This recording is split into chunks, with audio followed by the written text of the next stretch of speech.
Ito ang balita na ikay mawiwili. Mga nagbabagang kamao, mga buksi. Yo mga par, kamusta? So matapos nga po sinabi ng dating unified champion na si Keith Thurman na hindi daw siya makapaniwala sa tigas ng kamao ng ating pambansang kamao Manny Pacquiao. Parang maliliit daw na bato ang tumatama sa kanya kapag nakakatama ang suntok ng Pinoy. Sa katunayan daw nito mga idol, mas matigas pa daw ang kamao ni Pacquiao kaysa sa hard-hitting puncher na kinalaban nito na si Danny Garcia. Malalakas daw ang suntok ni Garcia pero pa isa-isa lang. Kay Pacquiao daw para maliliit na bato pero sobrang dami naman daw kung makatama sa mukha mo at katawan. Bagamat sa lungat naman po mga idol ang mga sinabi ni Thurman sa naging reaksyon ni Brandon Rios sa naging laban nito dati sa Pinoy Legend, kung saan ayon lang naman kasi mga idol kay Rios sa panayam sa kanya ni Ellis Setback ng ES News. Hindi daw ang lakas ni Pacquiao na talagang nagpahirap sa kanya sa laban. Kayang-kaya niya daw itong mga idol saluin ng mga kamao ni Boss Manny. Ang hindi lang talaga nito kinaya mga idol ang sobrang bilis nito sa laban. Akala daw ni Rios mga idol na sa ibabaw din ng lona ang coach ni Pacman na si Freddy Roach na tumutulong sa pagsuntok sa kanya. Parang octopus daw ang kamay ni Pacman mga idol. Parang 8 kamao ang bumabanat kay Rios na talagang hindi niya alam kung saan nanggagaling banda ang mga suntok ni Pacman.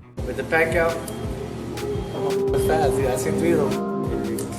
I thought I was fighting an octopus. Too bad you didn't hit all 3 of them. I thought I was fighting an octopus. Well, Manny was just right there in front of me. Next minute he's on the side of me. Next minute he's on the other side. Like, what?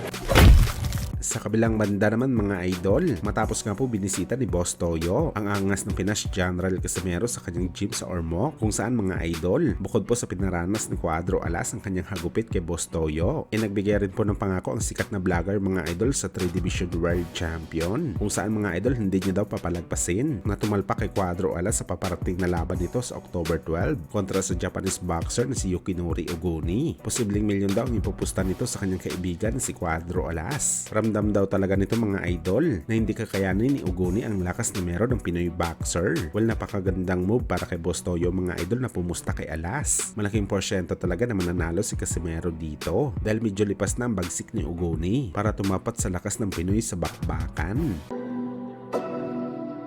Kumusta na kayo? Kumusta na kayo? Lahat ng pera nyo. Patay. May Casimiro ay kumusta? Casimiro ay kumusta? Dami ba? Hindi, yung katawan lang yan. Ito lang, ganun. Yan. Yan. Katawan yan. Yan. Tutong ba ito, mga kaibigan?